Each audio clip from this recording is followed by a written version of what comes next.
Kids, आज हम plasma membrane के कुछ मॉडल्स के बारे में पढ़ेंगे जो हमें उसके स्ट्रक्चर के बारे में बताएंगे। सबसे पहले हम देखते हैं कि ये एक सेल है, ये एक कोशिका है और cell is the structural and functional unit of the body. और बहुत सारी सेल्स या कोशिका मिलकर टिश्यू बनती है और टिश्यू मिलकर ऑर्गन बनता है, ऑर्गन से ऑर्गन सिस्टम और बॉडी बनती है, हम सब जानते हैं। तो हम आज सेल की बात कर रहे हैं, एक सेल या एक कोशिका। अब जो एक कोशिका जो होती है उसकी जो आउटर मोस्ट लेयर जो होती है, आउटर मोस्ट लेयर, ठीक है, उसको हम बोलते हैं क्या? Plasma membrane. जिस तरीके से एक घर होता है और घर के वहाँ पर एक गेट होता है, गेट के अंदर हर कोई आ नहीं सकता, जा नहीं सकता, वैसी एक जो सेल होती है या एक कोशिका होती है वो प्रोटेक्टेड होती है किससे? एक आउटर बाउंड्री से, या जिसको हम बोलते हैं एक मेम्ब्रेन या झिल्ली, और उसको हमने नाम दिया है क्या? Plasma membrane. एनिमल सेल के अंदर ये आउटर मोस्ट लेयर होती है, लेकिन प्लांट सेल में प्लाज्मा मेम्ब्रेन के बाहर में एक स्ट्रक्चर और होता है जिसको हम बोलते हैं क्या? कोशिका भित्ति या फिर सेल वॉल। तो इस डायग्राम में आपको ये बाहर एक बाउंड्री दिख रही है जिसको हमने क्या नाम दिया? प्लाज्मा मेम्ब्रेन या फिर कोशिका झिल्ली। अब प्लाज्मा मेम्ब्रेन है क्या? हमने स्ट्रक्चर में, आपने स्ट्रक्चर में देख लिया, आप समझ गए कि प्लाज्मा मेम्ब्रेन जो होती है वो कोशिका की आउटर मोस्ट लेयर होती है। अब प्लाज्मा मेम्ब्रेन, अगर आपसे पूछा जाए कि आप प्लाज्मा मेम्ब्रेन को डिफाइन कीजिए कि प्लाज्मा मेम्ब्रेन होती क्या है, तो प्लाज्मा मेम्ब्रेन इज़ लिविंग, ठीक है, प्लाज्मा मेम्ब्रेन लिविंग होती है। ये हम बार बार बोल रहे हैं, आउटर मोस्ट लेयर है, आउटर मोस्ट लेयर है जो कि क्या करेगी? आप ये देखिए कि अंदर क्या है, यहाँ पर साइटोप्लाज्म है और बाहर क्या है? ये एक्सटर्नल एनवायरनमेंट है, एक्सटर्नल एनवायरनमेंट, एक्सटर्नल एनवायरनमेंट। तो जो प्लाज्मा मेम्ब्रेन होगी वो क्या करेगी? Separate the cytoplasm from the surrounding cellular environment, ठीक है। जो साइटोप्लाज्म है उसको ये क्या कर रही है? प्लाज्मा मेम्ब्रेन सेपरेट कर रही है, किससे? एक्सटर्नल एनवायरनमेंट से। प्लाज्मा मेम्ब्रेन की एक प्रॉपर्टी और ये है कि ये ट्राइलेमिनर होता है या लाइपोप्रोटीनस होता है, ये अभी हम आगे पढ़ेंगे। ये 3 लेयर का मिलकर बनता है, इसका मतलब आप ये समझिए कि ये 3 लेयर का मिलकर बनता है, अभी हम इसको आगे पढ़ रहे हैं। ये रिपेरेबल होता है, मतलब कि अगर इसमें कोई भी चोट लग जाती है तो ये वापस से रिप्लेस हो जाता है या रिपेरेबल होता है। ये सेलेक्टिवली परमिएबल है, मतलब इसमें चयनित पारगम्यता, चयनित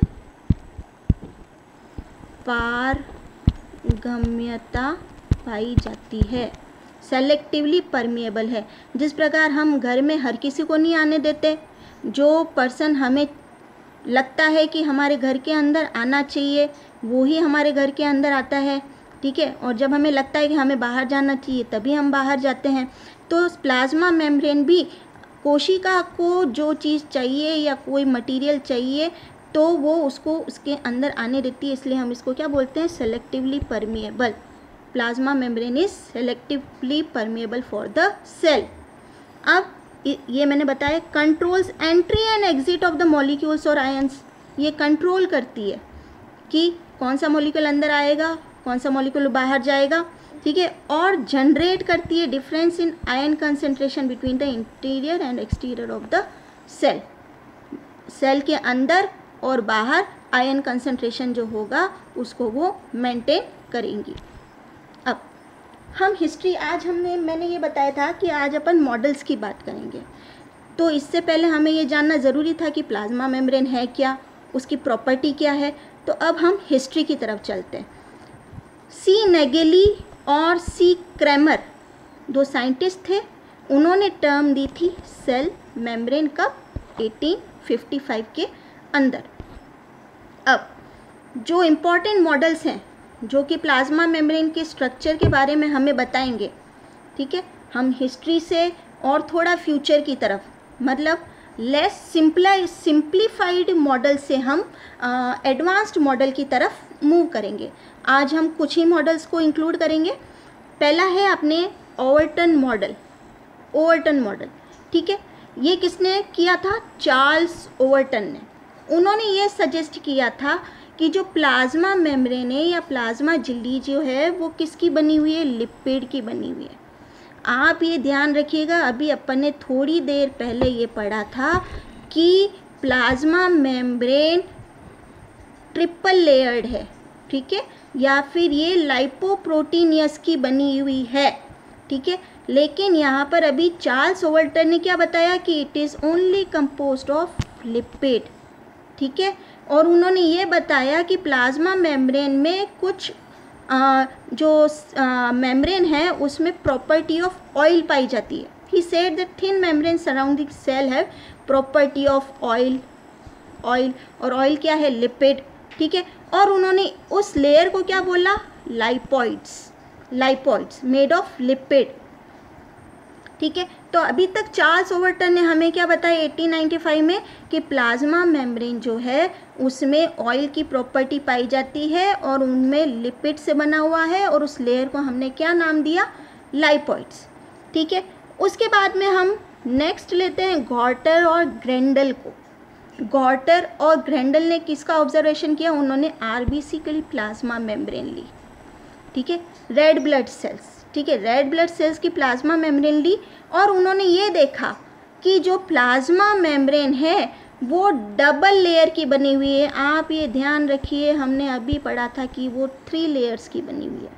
अभी तक 3 लेयर्स का कोई नाम नहीं आया है, ठीक है, हम हिस्ट्री की बात कर रहे हैं, ठीक है। तो प्लाज्मा मेम्ब्रेन डबल लेयर की बनी हुई है और वो किसकी बनी हुई है? लिपिड की बनी हुई है। हमने अभी प्रॉपर्टी में ये भी पढ़ा था कि वो लाइपोप्रोटीनियस है। अभी हम यहाँ पर ट्रिपल लेयर पर भी नहीं आए हैं, यहाँ पर हमें कहीं पर भी प्रोटीन मॉलिक्यूल के बारे में भी नहीं दिख रहा है, ठीक है। तो चार्ल्स ओवरटन ने क्या बताया कि लिपिड का बना हुआ है। गॉर्टल और ग्रेंडल ने क्या बताया कि लिपिड का तो बना हुआ है लेकिन ये डबल लेयर स्ट्रक्चर है, ठीक है, ये डबल लेयर स्ट्रक्चर है, जैसा कि अभी अपन देखेंगे। ये गॉर्टर और ग्रेंडल, ठीक है, गॉर्टर और ग्रेंडल ये एक लिपिड की लेयर है, लिपिड की लेयर, और ये दूसरी लिपिड की लेयर, ठीक है। तो ये 2 लिपिड की लेयर से मिलकर बना है।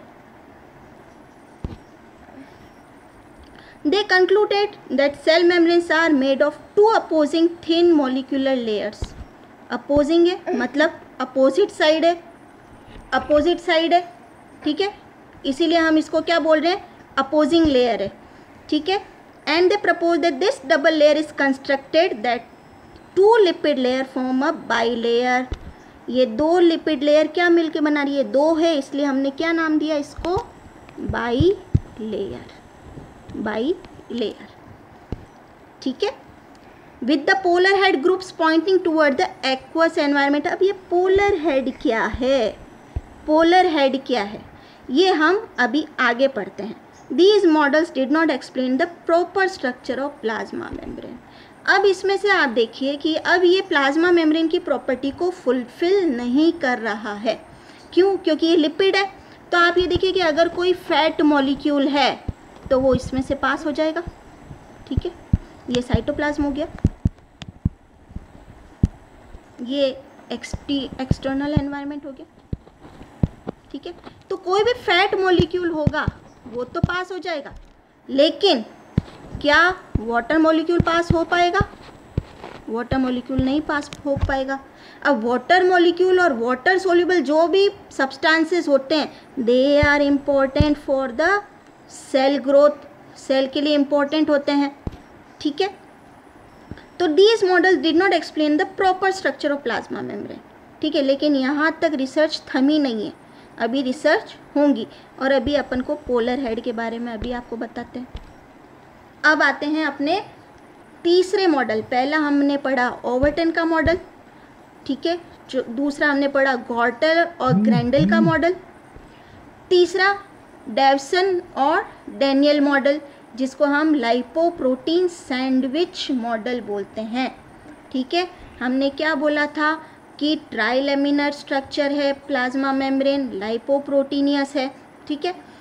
तो इसमें, और तब मैंने बोला था कि अभी तक प्रोटीन का कहीं पर भी नाम नहीं आया है, लेकिन डेवसन और डैनियल ने, ठीक है, सबसे पहले फर्स्ट और अर्लियर मॉडल, ठीक है, जिन्होंने ये बताया कि बायोमेम्ब्रेन स्ट्रक्चर के अंदर प्रोटीन भी प्रेजेंट होता है, प्रोटीन भी प्रेजेंट होता है, ठीक है। तो उन्होंने proposed a model of cell membrane consist of lipid bilayer with which a protein layer is tightly associated.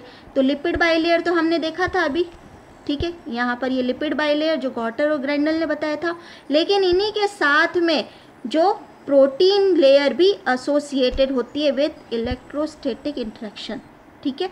अब ये between polar ends of each lipid molecule and charge amino acid chains of polypeptide, क्योंकि जो proteins हैं वो तो amino acid से मिलकर ही बनी हुई है।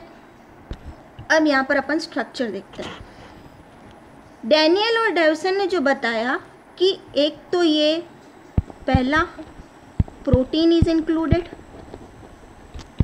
In the structure of plasma membrane. अब प्रोटीन किस टाइप का है? अल्फा ग्लोब्यूलर, मतलब कि स्फेरिकल प्रोटीन है, स्फेरिकल प्रोटीन, ठीक है, पहली बात तो ये, ठीक है। डैनियल और डेवसन में जैसा कि अपन को स्ट्रक्चर में नज़र आ रहा है कि गोल गोल प्रोटीन मॉलिक्यूल स्ट्रक्चर है, जिनको हमने क्या नाम दिया? Alpha globular protein molecule. दूसरा इन्होंने ये बताया कि जो लिपिड बाइलेयर है, लिपिड बाइलेयर है वो क्या है? एम्फीफेटिक, एम्फीफेटिक इन नेचर, एम्फीफेटिक इन नेचर मतलब कि हम ये देखते हैं, अगर अपन एक स्ट्रक्चर लें, ठीक है, ठीक है, तो ये वाला जो हेड पोर्शन है, और ये क्या है? ये हेड, और ये क्या है? टेल है, ठीक है। हेड पोर्शन किससे बना हुआ है? ग्लिसरॉल और फॉस्फेट, ग्लिसरॉल और फॉस्फेट का बना हुआ है। और टेल पोर्शन किसका बना हुआ है? फैटी एसिड का, ठीक है। हेड पोर्शन पोलर है, polar end, tail portion non polar end है, ठीक है। हेड पोर्शन पोलर के साथ साथ क्या है? हाइड्रोफिलिक है,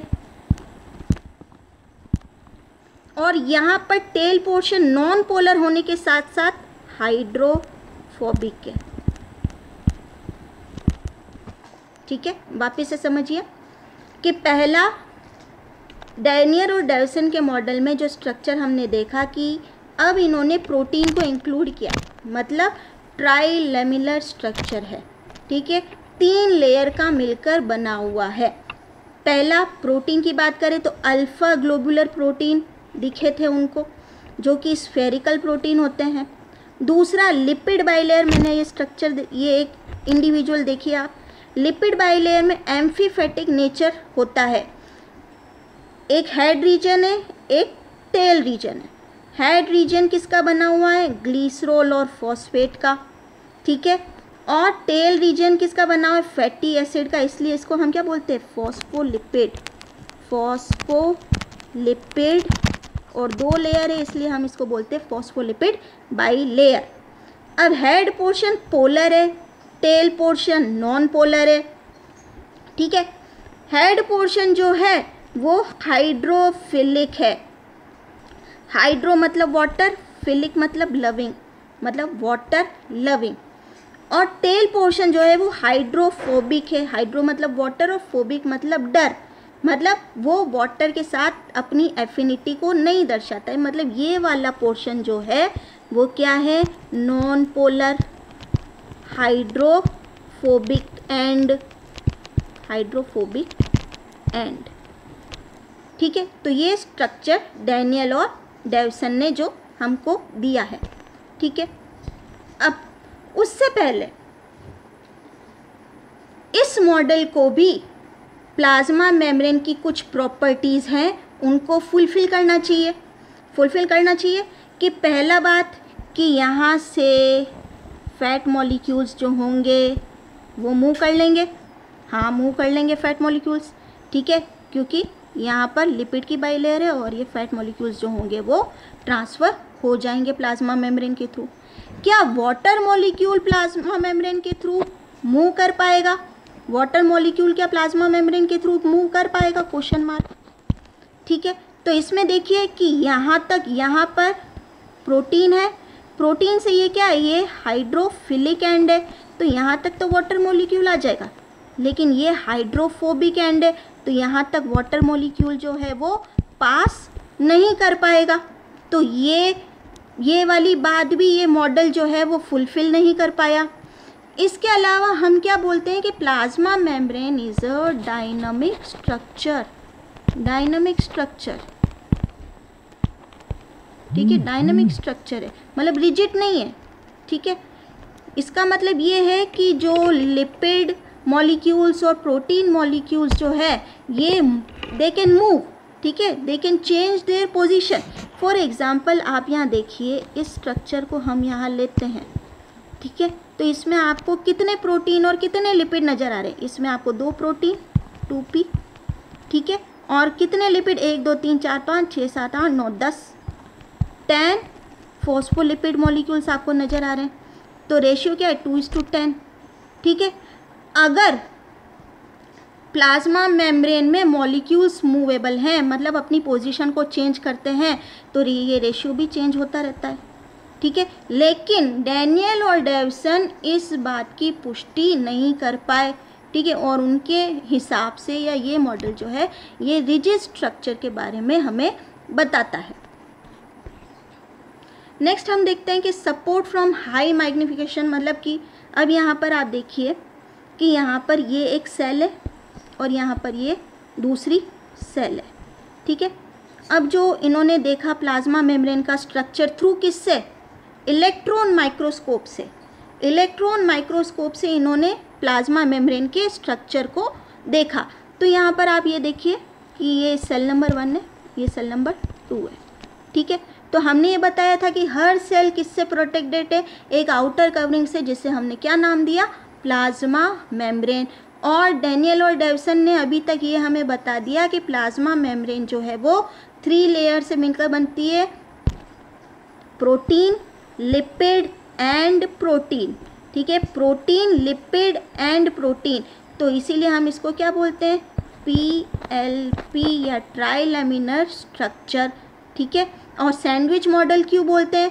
क्योंकि लिपिड के 2 प्रोटीन लेयर्स के बीच में लिपिड मॉलिक्यूल्स जो होते हैं वो प्रेजेंट होते हैं। 2 प्रोटीन लेयर्स के बीच में लिपिड मॉलिक्यूल्स जो होते हैं वो प्रेजेंट होते हैं, इसीलिए इसको हमने सैंडविच मॉडल भी नाम दिया है। अब यहाँ पर अपन स्ट्रक्चर देखें तो जो आपको एक प्लाज्मा मेम्ब्रेन तो ये नज़र आ रही है और एक प्लाज्मा मेम्ब्रेन आपको ये नज़र आ रही है, ठीक है। यहाँ पर भी आप देखिए तो ये एक सेल की प्लाज्मा मेम्ब्रेन है और ये एक सेल की प्लाज्मा मेम्ब्रेन है। यहाँ पर आप देखिए तो ये एक सेल की प्लाज्मा मेम्ब्रेन है और ये एक सेल की प्लाज्मा मेम्ब्रेन है। ये सेल नंबर 1, ये सेल नंबर 2, कोशिका नंबर 1 और ये कोशिका नंबर 2। तो यहाँ पर ये प्लाज्मा झिल्ली और ये कोशिका नंबर 2 की प्लाज्मा झिल्ली जो है ये प्रेजेंट है। अब यहाँ पर देखिए कि यहाँ पर आपको जो प्लाज्मा लेयर है वो 3 लेयर में नज़र आ रही है, 1 2 और ये 3, ठीक है। ये प्रोटीन और ये लिपिड, ठीक है। यहाँ पर आप देखिए ये प्रोटीन, ये लिपिड और ये डार्क प्रोटीन।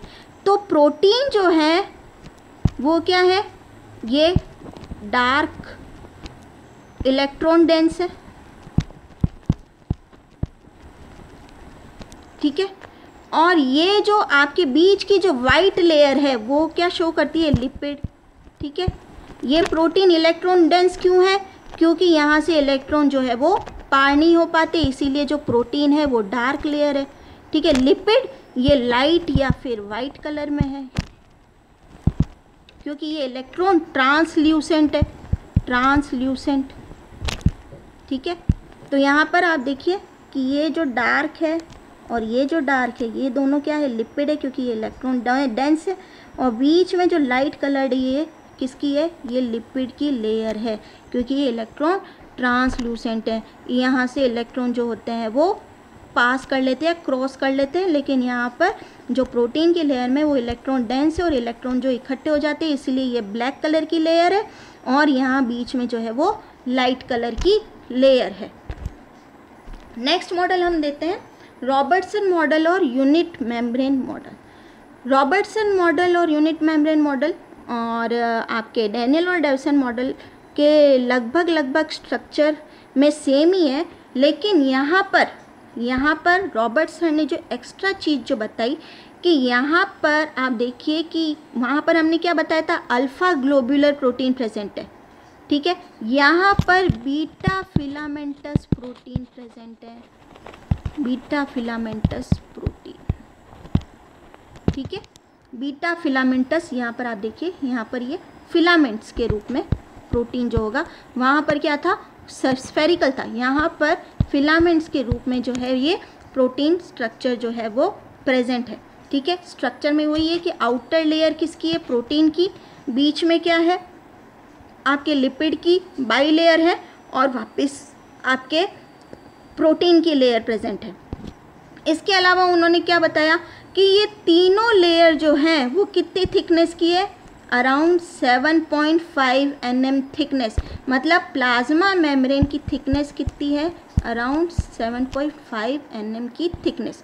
इसके अलावा उन्होंने किसके बारे में बताया, इसके अलावा उन्होंने बताया माइटोकॉन्ड्रिया और न्यूक्लियस की मेम्ब्रेन, मतलब कोशिका अंगक जो होते हैं, माइटोकॉन्ड्रिया, न्यूक्लियस, वो भी किससे ढके हुए, किससे, प्लाज्मा मेम्ब्रेन से ढके हुए होते हैं। अब सेल प्लाज्मा मेम्ब्रेन से ढकी हुई है, अब कोशिका अंगक को क्यों ढकने की ज़रूरत है, भाई हमारा जो घर होता है, घर के अंदर भी दीवारें होती है, रूम होता है, ठीक है, वैसे ही सेल होते हैं, उनमें अलग अलग कंपार्टमेंटलाइजेशन किए हुए होते हैं।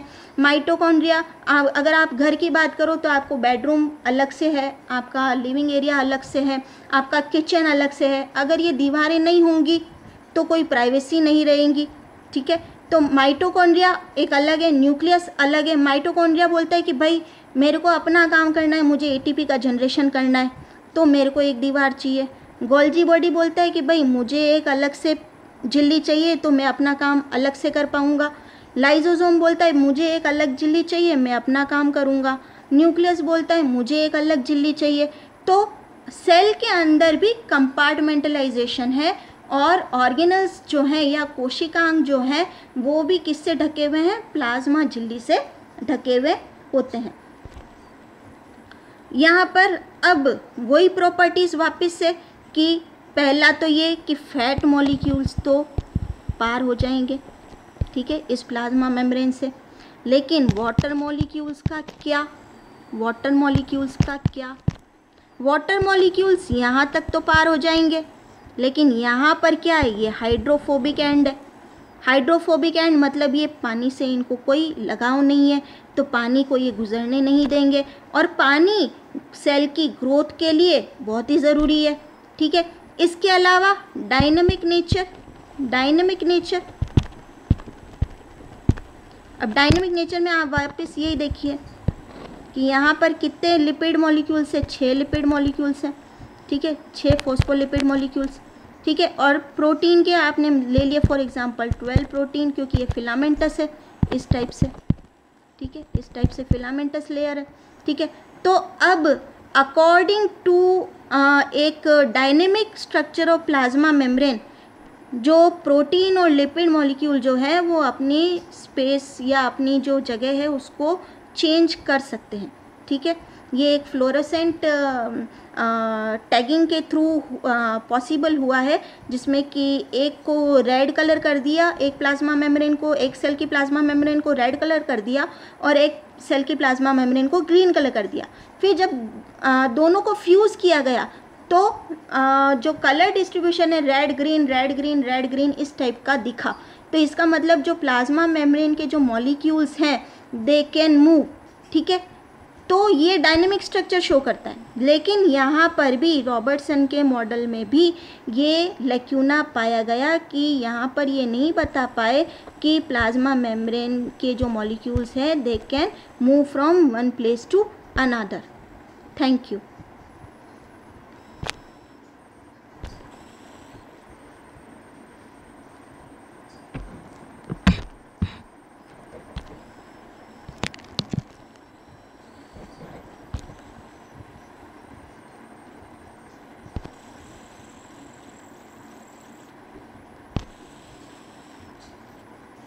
आया ही नहीं क्या?